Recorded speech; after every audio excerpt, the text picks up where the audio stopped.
गया तो कहा नहीं, क्या लाया तो कुछ भी नहीं. तुकोबाराया म्हणतात 10 5 घाला जेव आणि तेव्हा तुमच्या गोंधळाला येऊ. मग 5 अन 5 10 कोणचे जेव घालायचे सांगितले बोला तुमच्या अंदाजाला. जगद्गुरु तुकोबाराया म्हणतात 5 अन 5 10 जेव घाला. तर कोणचे जेव घालायचे तुमच्या अंदाजाला काकू? हो काकू तुमच्या मागच्या त्या पाणी पिऊन राहिल्या वाटते. काकू 5 अन 5 10 कोणचे जेव घालायचे?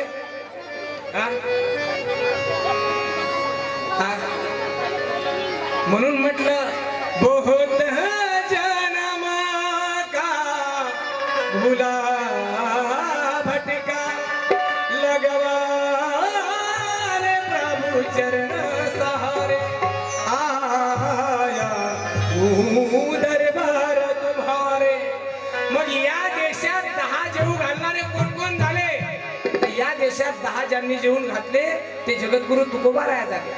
ज्यांनी 10 जेवू घातले ते गाडगे महाराज झाले. ज्यांनी 10 जेवू घातले ते राष्ट्रसंत तुकडोजी महाराज झाले. आणि ज्याने 10 जेवू घातले ते हनुमंतराया झाले. मग कोणचे 10 जेवू घातले? तर 5 कर्म इंद्रिय आणि 5 ज्ञान इंद्रिय. आता ज्ञान इंद्रिय कशाला म्हणतात? ज्ञान इंद्रिय कशाला म्हणतात? भाजी जर आयली झाली, भाजी जर आयली झाली तर मीठ घ्या असं कोण म्हणते? बोला. भाजी आयली झाली तर मीठ घ्या असं कोण म्हणते? ये रे बाबा.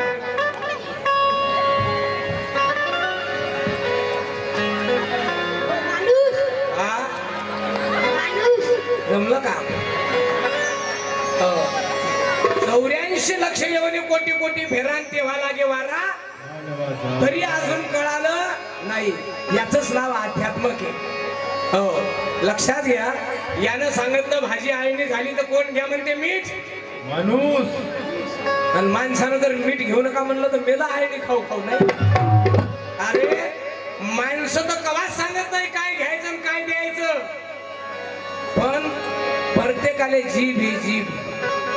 भाजी आळणी झाल्याबरोबर जीभ सांगते भाजी आळणी हे मीठ घ्यावं लागते. कोण सांगते? जीभ. मग जीभ कोणा कॉलेजात गेली का? नाही. जीभनं काही क्लासेस केले का? नाही. जीभची काही तोंडी परीक्षा झाली का?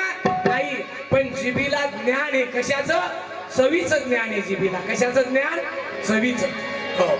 मग खर्रा जीभ खाते का पोटात जाते? हे बा या बाकीच्या शरीराला खर्याची गरजच नाही आहे का काकाजी? पण जीभ मात्र खर्रा खाल्ल्याशिवाय झोपत नाही. जीभले तंबाखू दिल्याशिवाय राहत नाही.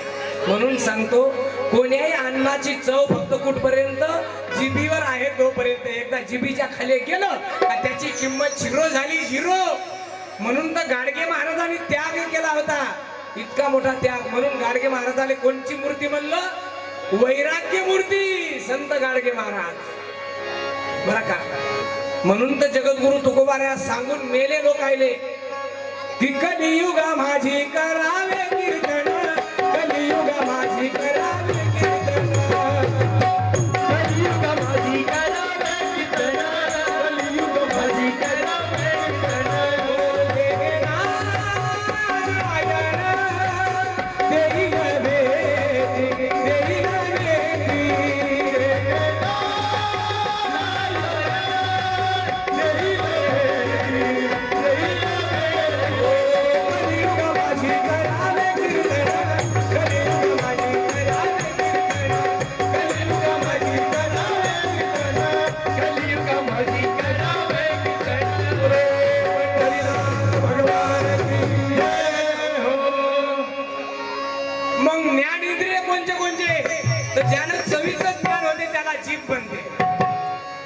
मग पाहण्याचं ज्ञान कशाला होते रे? पाहण्याचं ज्ञान कशाला होते? याचं कव्हरेज गेलं वाटते. तुमच्या इकडे पाहत नसता का तुम्ही? काय ना पाहता?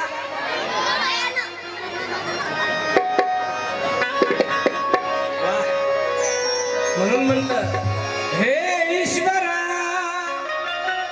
असता दुनिया मा सने सत्याकडे ने अंधकारातून पुढे ध्याया प्रकाशाचे धडे या जन्म मरणाच्या मुखातून काढून करिया मरणा सर्वा मुखातून ऐकू दे ही सामुदायिक प्रार्थना. तर पाहण्याचं ज्ञान होते डोळ्यानं, मग डोळे दिले पण काय काय कशा करता पाहण्यासाठी.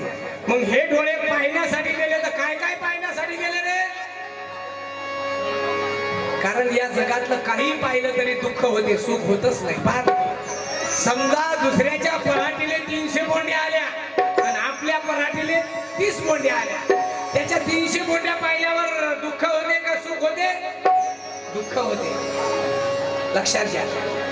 शेजाऱ्याला बायको गोरी भराड भेटली, आपल्याला काळी भूस भेटली, त्याची बायको पाहिल्यावर काय होते. दुःख होते, सुख नाही होते. मग या जगातलं काय पाहिल्यानं सुख होते, तर त्याचं उत्तर जगद्गुरु तुकोबारायानं दिले.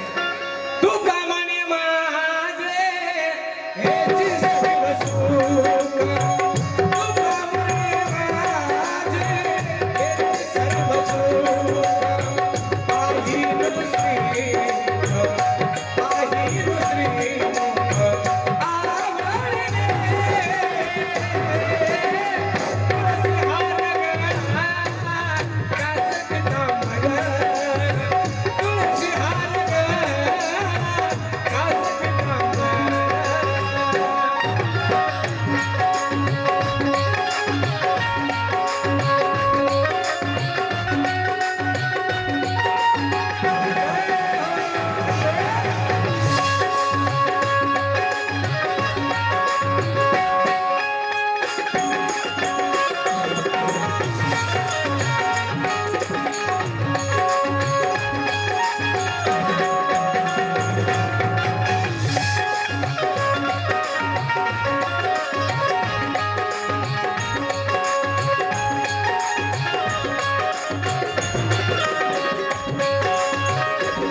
त्यांनी जगाकडे पाहिलं का दुःख मिळते. म्हणून तर प्रत्येक माणूस जीवनात सकाळ संध्याकाळ कुठं जाते, मंदिरात जाते. कारण मंदिरात गेल्यावरच खरं सुख भेटते, बाकी कुठंच भेटत नाही. म्हणून तर म्हणलं 3 बाण के धारी 3 बाण चलाओ ना, मुश्किल में है दास तेरा अब जल्दी आओ.